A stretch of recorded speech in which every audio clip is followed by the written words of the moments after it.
Everybody, how we doing? Here we are at the Positive Patriot. You can call in at 1-800-923-9385. We just had an interview, a very interesting interview with Smarter, Cleaner, Leaner with Alcazar Maki. Feed your brain and not your stomach. So now, what we're doing in this planet Earth today, you know, we love creativity and we love patriots. And there's a fellow that I was introduced to years and years ago, and he alerted me that he wrote a book. His name is D Stuart White, and he is from the Detroit area, and he's written a book about the 60s, growing up in the 60s and 70s here in the Detroit area, which I think can go everywhere on the planet. And he's written a book, I think it's called Tall Air. I haven't read it, but I heard a synopsis of it. So, D. Stuart White, what the heck? What's this book you wrote? Why did you write a book about the 60s? Oh, my goodness. It's a long story, but emotionally, I had a good friend of mine go through a situation with cancer. And I watched him deteriorate, and we had a lot of experiences in the 60s together. He taught me a lot. And they were both good and bad. They were, very positive, but, there were some gruesome times. I met him originally in the service in a link trainer down at Pensacola, and he was wearing glasses, and we used to call them goggle bodies. And I went over to the link and I said, "How did they let you in?" And he said, I'm from U of M, and it's the correction issue. So there you go. Wow. So you still with me? Yeah, we're here with you. Now, okay. So you were in the service yourself? Were you in the Navy or the Air Force, or? I was in the Navy for a very short period of time. Yeah. But another reason I wrote the book was I thought I had a unique perspective on the 60s growing up in a local suburb. I did some crazy things, and the book isn't a total reflection of me. It's a total reflection of a composite of about four guys. And I think the other influence that we had were our parents. My dad was a B-29 driver in World War II. Wow. And his influence was significant. So I took those experiences and I said, shoot, I think there's something here that I might want to share with folks. And it's as simple as that. Wow, that's pretty cool. The B-29, I remember making that model. That was a great model. Yeah, I think we all did, didn't we? Yeah, man, it was Revell. It was like, there was the B-24, the Mustang. They were all Corsair, all these cool planes. Yeah. So what's the story? And where can we get this story, by the way? Let's let our listeners hear. Well, it's available Barnes & Noble and Amazon. Amazon under D Stuart White, and it's been released to bookstores across the country and the world. So it's got wide distribution. You even might find it in the library, but who knows? So it's out there. So it takes a lot of people out here are listening, and they're wondering, they want to write a book. They think they have a book in them. It's quite a bit of work, isn't it, to create a book? Yeah, it really is. I think this book was really a reflection of my entire lifetime, and I just built it up to the point where I thought I had a book, and I approached it like this: I had a series of stories that I knew and could write down, and then built a series of stories into chapters, and then refined that until I came up with a reasonable linked document of fiction, and it's as simple as that. I'm talking like it's my past, but it's really not. These are stories from friends I've known in the service and also around the neighborhood, and it's a good composite of kids growing up in the in the tsunami of the 60s, and they're fighting. These two individuals are protagonists or heroes, we'll call them. Their whole objective in life is to get into the air, to become pilots, fighter pilots. And they do a lot of crazy things to get there in their youth. I could go over those if you'd like, but maybe you've got another question. Well, no. Well, first of all, you're listening to D. Stuart White with this book, Tall Air. What's the plane that's on the cover of your book? That's an A4. It's a A4 Mike. It's a Navy jet.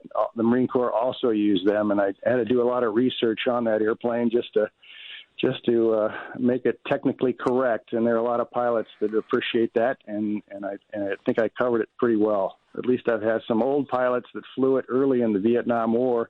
I never flew in the war, but they appreciated the technical precision that I wrote it. Well, that's a cool looking plane. I love planes. Even when I was doing a little homework on your book, I ended up I don't know how the algorithms and the AI and everything works, but somehow on my searching on the internet, up came a thing. They have now jetpacks. The British military has these cool jetpacks that are unlike any of the other. They're getting close to Buck Rogers time. I know. I mean, these things are wow. I mean, this guy was flying around the aircraft carrier. He literally went around and around and went to another American ship and came back to the British aircraft carrier and landed in the back. So how when you're talking about your book, do you go out and do speaking engagements? How do you market a book like this? I know you come on shows like this. My marketing is basically digital. Gmails and several platforms that I use, and I just create conversations and relationships with several people. I've got targets that I use that I think would be interested in the book. You know, the book is really about showing memories of our youth that'll make you laugh and are pretty exciting. My targets also include those who are considering the military. You don't have to be a pilot to appreciate the book. It's quite a yarn, as people have told me. If you want to, there's another issue that's significant among readers, and that is that a lot of dads that served in World War II or other conflicts are very hesitant to discuss what happened in that. Mm-hmm. And yes, you might find that this will break the ice a little bit for you and for them. And I had an amazing conversation with a mother. She called and said, "Hey, Dave, is this book appropriate for my daughter and my son?" And I said, "You know, you've got to read the book and make that decision for yourself, whether it's PG-13 or whether your kids can handle it." And I think it is appropriate for kids, maybe at the high school level, but read it first and make your determination.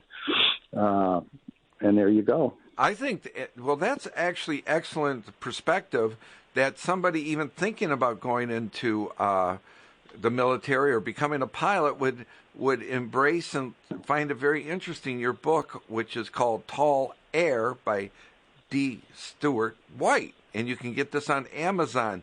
I was watching Fox the other day. I can say that, can I, without being too funny?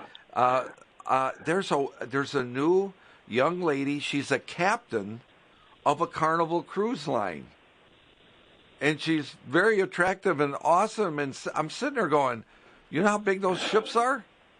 Have you ever been on a Carnival ship? I never have. They're so doggone big. You look at them and you go, how does that?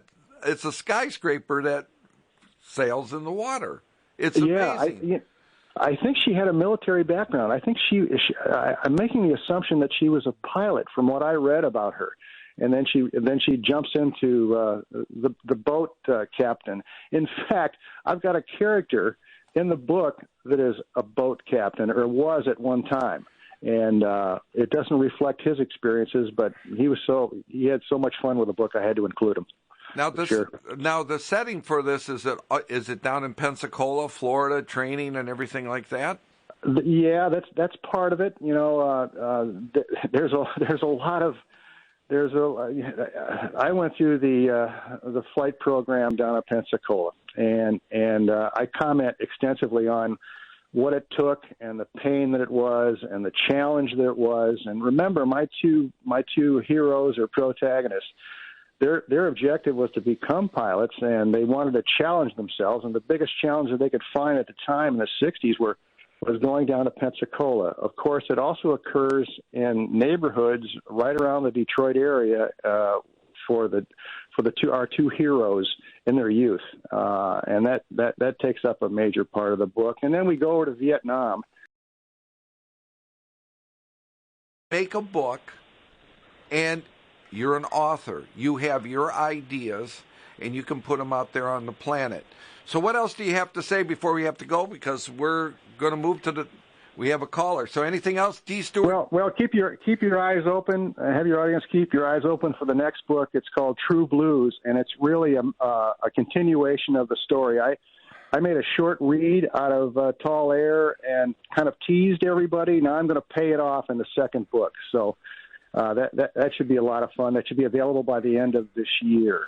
All right, True Blue and Tall Air with D Stuart White. Thank you very much and for being here today, okay? Thank you very much, Thank sir. you, Robert. All right, David. Bye-bye. Ciao. Steve from Wixom. Hi, Robert. I just wanted to talk to your guest, but that's okay.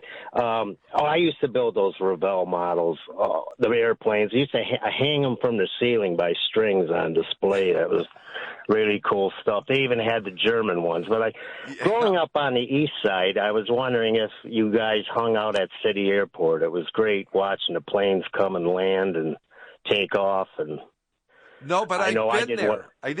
But I know that's pretty cool. It's kind of deep in the city there, man. I love it.